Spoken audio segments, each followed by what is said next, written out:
જય દ્વારકાધીશ ખેડૂત મિત્રો, આજે આપણે જામનગર જિલ્લાના જામનગર તાલુકાના મોખાણા ગામમાં આવ્યા છીએ અને મોખાણા ગામના ખેડૂત છે.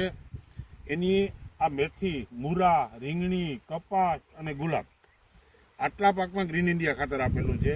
એટલે અત્યારે આપણે મેથીના ખેતરમાં ઊભા છીએ અને આપણે ખેડૂત પાસે બધી વિગતો લઈએ છીએ. તો તમારું આખું નામ બોલો. સુરેશ દયાભાઈ કણજારિયા. તમારો મોબાઈલ નંબર બોલો. 75 677 98 592. હવે સુરેશભાઈ ને, હા સુરેશભાઈ, તમે આ ગ્રીન ઇન્ડિયા ખાતર આપવાની શરૂઆત કરી ત્યારથી તમને રાસાયણિક ખાતર અને ગ્રીન ઇન્ડિયા ખાતરમાં બેમાં તફાવત શું લાગે છે?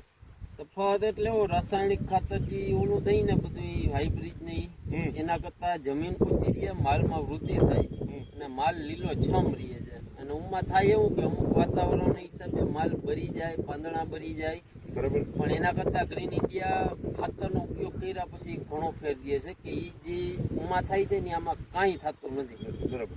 પછી બીજું કે તમે જૂની પદ્ધતિથી જે ખેતી કરતા હતા એની દ્રષ્ટિએ કે દાખલા તરીકે તમે રીંગણા છે કે બીજા અન્ય બકાલા તમે કરતા હો અથવા તો તમે ગુલાબના ફૂલ છે કે કપાસ કે કરતા હો, તો એમાં તમને કેવું લાગ્યું એવરેજ, આમ જનરલ એવરેજમાં જો જોવા જાય ને તો માલમાં વૃદ્ધિ ઘણી છે ને માલ પણ વધારે નીકળે છે.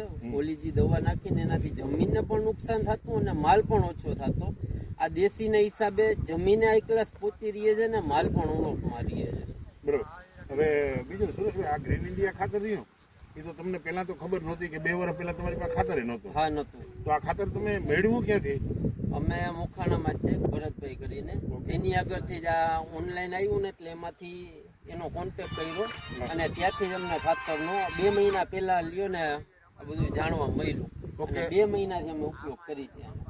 ઓકે મિત્રો, તો આપણે ગ્રીન ઇન્ડિયા ખાતર મેળવવું હોય તો મોખાણા ગામમાં ભરતભાઈ રાઠોડ એ અમારું ખાતર એની પાસે છે, તો ખાતર મેળવી લેજો.